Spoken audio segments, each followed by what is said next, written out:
Apple has a long relationship with Adobe. In fact, we met Adobe's founders when they were in their proverbial garage. Apple was their first big customer, adopting their PostScript language for their new LaserWriter printer. Apple invested in Adobe and owned around 20% of the company for many years. The two companies worked closely together to pioneer desktop publishing, and there were many good times. Since that golden era, the companies have grown apart. Apple went through its near-death experience, and Adobe was drawn to the corporate market with their Acrobat products. Today, the two companies still work together to serve their joint creative customers, Mac users by around half of Adobe's Creative Suite products, but beyond that there are a few joint interests. I wanted to jot down some of our thoughts on Adobe's Flash products so that customers and critics may better understand why we do not allow Flash on iPhones, iPods, and iPads. Adobe has characterized our decision as being primarily business-driven. They say we want to protect our App Store, but in reality it is based on technology issues. Adobe claims that we are a closed system, and that Flash is open, but in fact the opposite is true. Let me explain. First, there's open. Adobe's Flash products are 100% proprietary.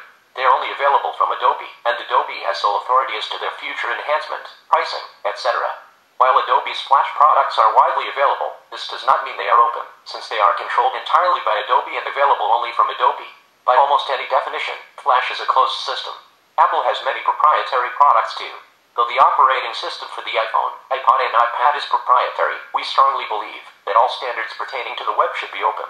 Rather than use Flash, Apple has adopted HTML5, CSS, and JavaScript, all open standards. Apple's mobile devices all ship with high-performance, low-power implementations of these open standards. HTML5, the new web standard that has been adopted by Apple, Google, and many others, lets web developers create advanced graphics, typography, animations, and transitions without relying on third-party browser plugins, like Flash. HTML5 is completely open and controlled by a standards committee, of which Apple is a member. Apple even creates open standards for the web. For example, Apple began with a small open-source project and created WebKit, a complete open-source HTML5 rendering engine that is the heart of the Safari web browser used in all our products. WebKit has been widely adopted. Google uses it for Android's browser, Palm uses it, Nokia uses it, and RIM, BlackBerry, has announced it will use it too. Almost every smartphone web browser other than Microsoft's uses WebKit. By making its WebKit technology open, Apple has set the standard for mobile web browsers. Second, there's the full web. Adobe has repeatedly said that Apple mobile devices cannot access the full web because 75% of video on the web is in Flash. What they don't say is that almost all this video is also available in a more modern format, H.264, and viewable on iPhones, iPods, and iPads. YouTube, with an estimated 40% of the web's video, shines in an app bundled on all Apple mobile devices, with the iPad offering perhaps the best YouTube discovery and viewing experience ever. Add to this video from Vimeo, Netflix, Facebook, ABC, CBS, CNN, MSNBC, Fox News, ESPN, NPR, Time, The New York Times, The Wall Street Journal, Sports Illustrated, People, National Geographic, and many others. iPhone, iPod, and iPad users aren't missing much video. Another Adobe claim is that Apple devices cannot play Flash games. This is true. Fortunately, there are over 50,000 games and entertainment titles on the App Store, and many of them are free. There are more games and entertainment titles available for iPhone, iPod, and iPad than for any other platform in the world. Third, there's reliability, security, and performance. Symantec recently highlighted Flash for having one of the worst security records in 2009. We also know firsthand that Flash is the #1 reason Macs crash. We have been working with Adobe to fix these problems, but they have persisted for several years now. We don't want to reduce the reliability and security of our iPhones, iPods, and iPads by adding Flash. In addition, Flash has not performed well on mobile devices.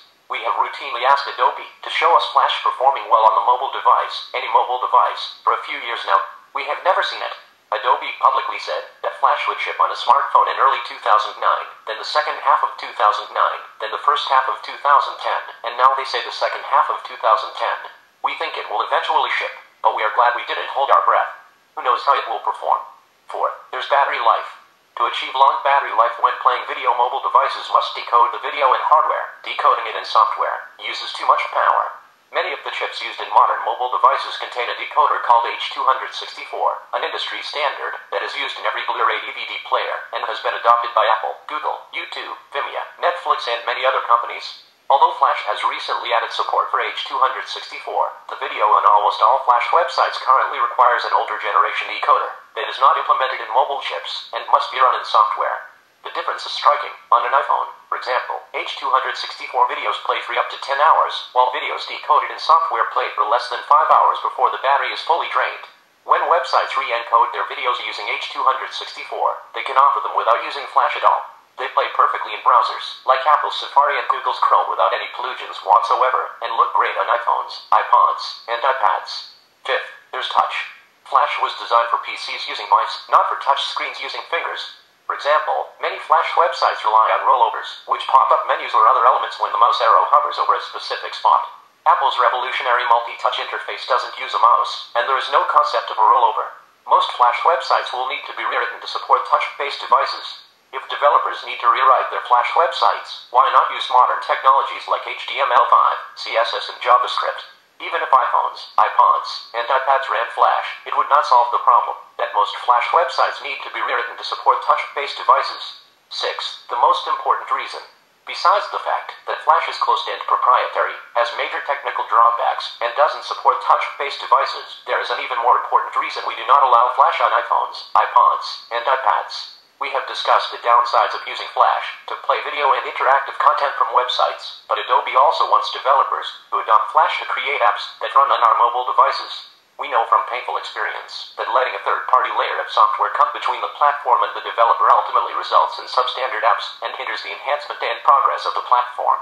If developers grow dependent on third-party development libraries and tools, they can only take advantage of platform enhancements if and when the third party chooses to adopt the new features. We cannot be at the mercy of a third party deciding if and when they will make our enhancements available to our developers.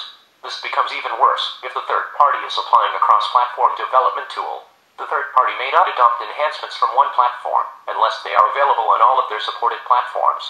Hence, developers only have access to the lowest common denominator set of features. Again, we cannot accept an outcome where developers are blocked from using our innovations and enhancements because they are not available on our competitors' platforms. Flash is a cross-platform development tool. It is not Adobe's goal to help developers write the best iPhone, iPod, and iPad apps. It is their goal to help developers write cross-platform apps. And Adobe has been painfully slow to adopt enhancements to Apple's platforms. For example, although macOS X has been shipping for almost 10 years now, Adobe just adopted it fully, Cocoa, 2 weeks ago, when they shipped CS5. Adobe was the last major third-party developer to fully adopt macOS X. Our motivation is simple. We want to provide the most advanced and innovative platform to our developers, and we want them to stand directly on the shoulders of this platform and create the best apps the world has ever seen.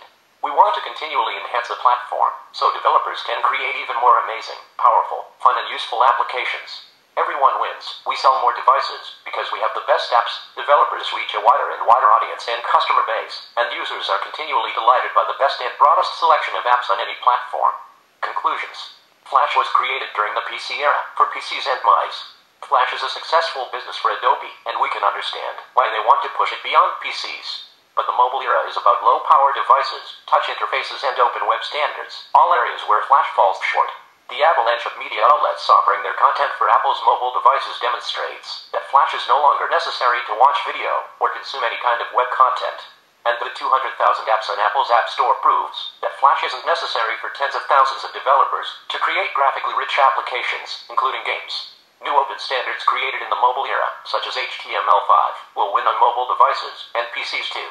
Perhaps Adobe should focus more on creating great HTML5 tools for the future, and less on criticizing Apple for leaving the past behind. Steve Jobs, April 2010.